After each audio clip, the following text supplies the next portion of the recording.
بھائیو ازل کا ایشو یا ماڈرن لینگویج میں کنڈوم کا استعمال، ازل عربی میں کہتے ہیں الگ ہو جانے کو، یعنی جب میاں بیوی ازدواجی تعلق قائم کریں ڈسچارج کے وقت وہ الگ ہو جائیں، اس کو کہتے ہیں ازل.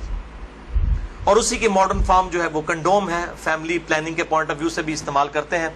اس میں کوئی شک نہیں ہے کہ مفلسی کے ڈر سے فیملی پلاننگ کرنا اسلام میں قرآن حکیم کی آیات کی روشنی میں اس کی کوئی گنجائش موجود نہیں ہے، قطعاً حرام ہے. لیکن اگر عورت کی صحت کا ایشو ہو یا اولاد کی تربیت کے پوائنٹ آف ویو سے کسی کے لیے کوئی ریسٹرکشن ہو، وہ معاملہ الگ ہے، اس کے اوپر وہ والا فتویٰ نہیں لگے گا. اور اس کے ثبوت میں 3 حدیثیں پیش کروں گا، تینوں صحیح بخاری اور صحیح مسلم سے. لیکن اس میں یاد رکھیں کہ جو لوگ اس حوالے سے مرد اپنی نس بندی کروا لیتے ہیں، یعنی سیکچولی ڈسیبل ہو جاتے ہیں ہمیشہ کے لیے، جان بوجھ کے میڈیکلی کروا لیتے ہیں، یا عورتیں اپنی یوٹرس نکلوا دیتی ہیں، اگر کوئی بیماری یا کینسر والا ایشو نہ ہو وہ الگ بات ہے کہ جی تاکہ جی ہمیشہ کے لیے معاملہ اسٹیبلش ہو جائے، یہ قطعاً حرام ہے اور بدعت کبریٰ ہے. یہ اللہ کی شریعت کو بدلنا ہے، اللہ کی تخلیق کو بدلنا ہے.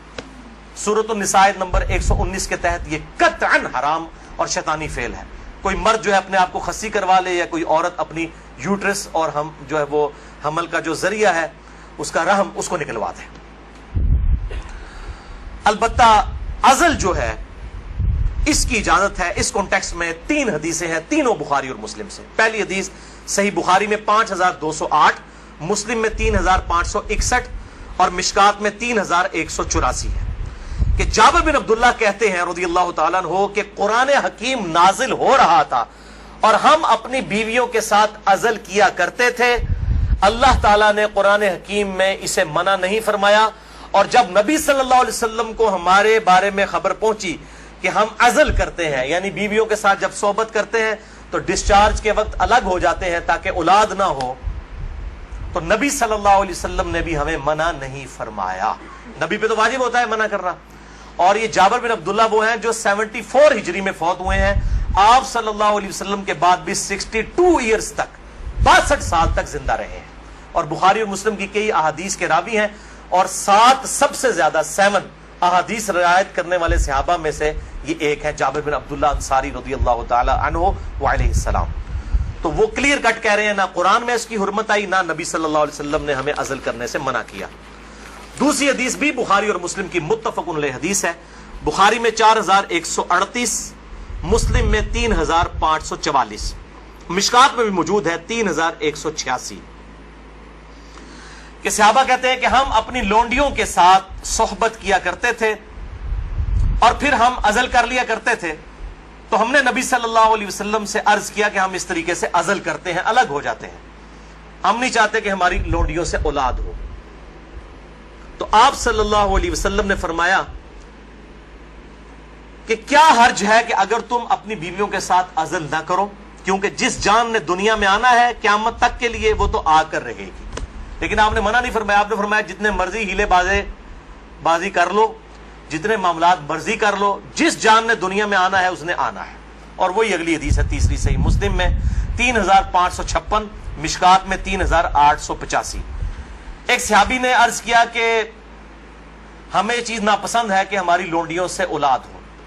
تو آپ صلی اللہ علیہ وسلم نے فرمایا کہ پھر تم اپنی لونڈیوں کے ساتھ ازل کر لیا کرو. اس حدیث میں ہے کہ آپ نے خود کہہ دیا کہ کر لیا کرو اگر تم چاہو.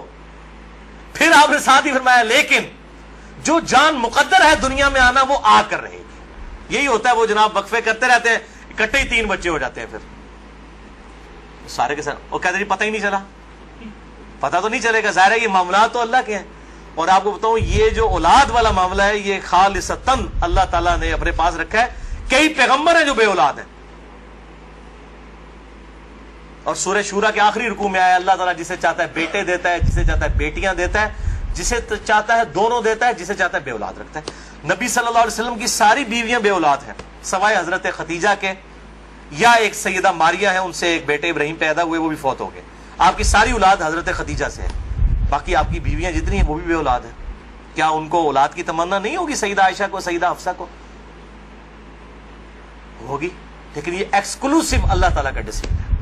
تو آپ صلی اللہ علیہ وسلم نے فرمایا کہ جو جان مقدر ہے وہ آ کر رہے گی. پھر کچھ عرصے کے بعد وہ صحابی حاضر ہوئے اور کہا یا رسول اللہ میری لونڈی جو ہے وہ تو امید سے ہے، حاملہ ہو گئی ہے، آپ نے فرمایا میں نے تجھے کہا نہیں تھا کہ جو اولاد مقدر میں ہے وہ آ کر رہے گی، اس کو کوئی نہیں روک سکتا. تو یہ چیزیں یعنی انسان اگر سمجھتا ہے رک جائے تو ایسا نہیں. لیکن یہ یاد رکھیے یہ لونڈیوں والا معاملہ ہے. جو آزاد عورت ہے، کیونکہ ہماری بیویاں تو لونڈیاں نہیں ہوتی ہیں، تو آزاد عورتیں ہیں. آزاد عورت کے ساتھ عزل کرنے کے لیے بیوی کی اجازت کی بھی ضرورت ہے. مرد اپنی مرضی سے یہ ڈیسیژن نہیں کر سکتا. یہ ساری احادیث لونڈیوں سے ریلیٹڈ ہے. آزاد عورت اور بیویوں کے معاملے میں میاں بیوی دونوں کا راضی ہونا ضروری ہے. لہذا اس حوالے سے صحیح مسلم سے ایک حدیث جو پیش کی جاتی ہے اور کچھ اور روایتیں کہ عزل کرنا گویا کہ زندہ بچے کو گاڑ دینا ہے یا اولاد کا قتل ہے، وہ تمام احادیث کراہت کے اوپر مبنی ہے یا پھر وہ منسوخ تصور کی جائیں گی ان احادیث کی روشنی میں. اور الحمدللہ اسی پہ امت کا اجماع ہے. عزل کے جواز کے سب لوگ قائل ہیں، جس کی ماڈرن فارم جو ہے وہ کنڈوم کا استعمال ہے. لیکن اگر ایک دفعہ پریگنینسی آئیڈینٹیفائی ہو جائے، خواہ ایک دن کی ہو، لوگ پوچھ رہے ہوتے ہیں جی علیحدہ 40 دن ہی گزرے نا جی، 40 دن کے اندر ایک دن کی بھی پریگنینسی ہو، اس کو ضائع کروانا قطعا حرام گناہ کبیرہ ہے، اولاد کا قتل ہے، خواہ ایک دن کی ہو. کوئی اس میں نہیں ہے جی چوتھے مہینے روح ڈالی جاتی ہے. بھائی چوتھے مہینے روح ڈالی جاتی ہے تو اس سے پہلے کیا ہوتا ہے؟ بچہ بڑا تو ہو رہا ہوتا ہے. وہ روح کے ساتھ زندگی کا ایشو اور ہے، روح کے بغیر بھی ایک زندگی ہے، وہ ایشو اور ہے.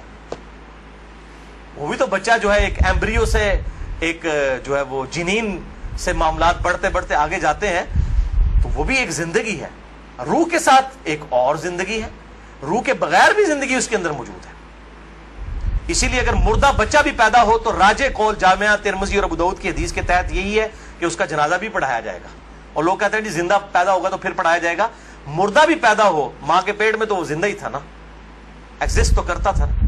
تو افضل قول یہی ہے کہ اس کا جنازہ پڑھا جائے گا. تو یہ میرے بھائیوں کچھ اس حوالے سے چیزیں تھیں جو میں نے بیان کر دی. البتہ اگر کسی عورت کی زندگی موت کی کشمکش بن جائے، اس صورت میں اگر وہ پریگنینسی کا بھی ضائع کروا دیتی ہے پھر اس پہ شرعی گرفت نہیں. لیکن زندگی موت کی کشمکش اس سے کم پہ نہیں. صحت کا معاملہ نہیں، بیوی کمزور ہے، یہ معاملہ نہیں.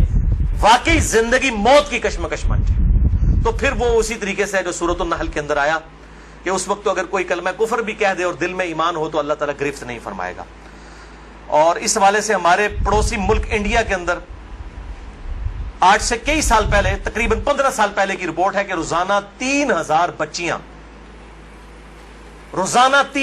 بچیاں ماں کے پیٹ کے اندر ہی پریگنینسی ان کی ضائع کر دی جاتی ہے جب یہ پتا چلتا ہے کہ یہ بچیاں ہیں. یعنی قرآن اگر کہتا ہے نا بچیوں کو دفن کرنا یہ گناہ کبیرہ ہے، تو یہ گناہ آج تک چل رہا ہے. بیسک ہیومن انسٹنکٹ تو بدلی نہیں ہے نا. 3000. اسی وجہ سے انڈیا میں مردوں کی تعداد عورتوں سے زیادہ ہے.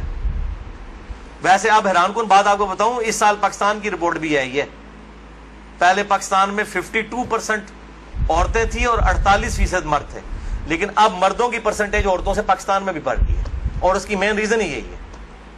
یہ بہت بڑا گناہ ہے اور اللہ تعالیٰ پالنے والا ہے. 1901 کے اندر، یعنی جب 20ویں صدی کا آغاز ہوا، 1 ارب آبادی تھی. پھر اللہ تعالیٰ نے سائنس کی ترقی کرائی، انسان نے بیماریوں کا کنٹرول اس فزیکل فینومینا آف نیچر سے سیکھ لیا. اور اس وقت 1901 میں کہا جاتا تھا کہ 2001 کے اندر اگر دنیا کی آبادی ڈبل ہو گئی نا تو روٹی نہیں کوئی کسی کو ملے گی.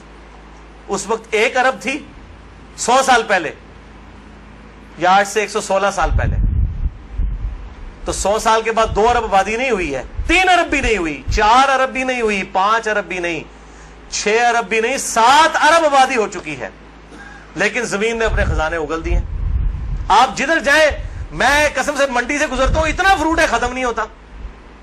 اس وقت موچی جوتیاں بناتے تھے، آج چائنا نے مشینوں کے اوپر اتنی جوتیاں بنا دی ہیں کہ دنیا میں 6 ارب انسان، اگر ہر انسان 10-10 جوڑے بھی خرید لینا وہ ختم نہیں ہوتے. تو سائنس نے ترقی کی ہے. جس زمین سے 40 من گندم نکلتی تھی آج 400 من نکل رہی ہے، 10 گنا زیادہ. امریکہ لاکھوں ٹن گندم ہر سال پیسیفک اوشن میں، بحر الکاہل میں ضائع کر دیتا ہے. ایکسیسو پیدا ہوتی ہے. انٹرنیشنل مارکیٹ میں گندم کی پرائز کو کنٹرول کرنے کے لیے لاکھوں ٹن گندم ضائع کی جاتی ہے. ایکسیسو پیدا ہو رہی ہے. تو اللہ تعالیٰ نے ترقی بھی کروا دی اس اعتبار سے. آپ ٹینشن نہ لیں. آج تو کیسے 1960 سے پہلے تو ایز سچ اس بڑے پیمانے کے اوپر تیل کی نعمت تو نہیں تھی دنیا کے اندر. ان عرب ملکوں میں 1960 کے بعد تیل نکلا ہے. ویسے تو تیل کا پہلا کنواں 1748 میں امریکن جو اسٹیٹ ہے پنسلوینیا اس میں دریافت ہوا تھا, لیکن مین تیل جو نکلا ہے وہ اسی 20ویں صدی میں, کسی نے سوچا بھی نہیں تھا. اور اب تو اس سے بھی بڑی انرجی کا سورس ہے وہ سولر انرجی ہے. اب چائنا نے کام کرنا شروع کر دیا. آپ دیکھیں گے 10-15 سالوں کے اندر جو ہے وہ ہر بندے نے اپنا جو ہے نا بجلی کا سسٹم اپنے گھر کے اوپر لگایا ہوا ہوگا. اور یہ سورج والا جو جب تک سورج ہے اس وقت تک زندگی ہے, یہ تو نہ ختم ہونے والا جو ہے وہ سورس ہے. رینیویبل جسے ہم کہتے ہیں اپنی سائنس کی لینگویج کے اندر. باقی یہ جو ہے نان رینیویبل سورسز ہیں. تیل ختم ہو جائے گا تو ختم ہو گیا, لیکن یہ سولر انرجی جب تک سورج ہے زمین پہ زندگی ہے, زمین پہ زندگی ہے تو سولر انرجی سے آپ فائدہ اٹھا سکتے ہیں. بار اللہ تعالیٰ سے دعا ہے جو حق بات میں نے کہی اللہ تعالیٰ ہمارے دلوں میں راسخ فرمائے. اگر جذبات میں میرے منہ سے کوئی غلط بات نکل گئی آج تو اللہ تعالیٰ ہمارے دلوں سے معاف کر دے. ہمیں کتاب و سنت کی تعلیمات پر عمل کر کے دوسرے بھائیوں تک پہنچانے کی توفیق عطا فرمائے. سبحانک اللہم و بحمدک اشہد ان لا الہ الا انت استغفرک و اتوب الیک وما علینا الا البلاغ المبین. جزاک اللہ خیرا.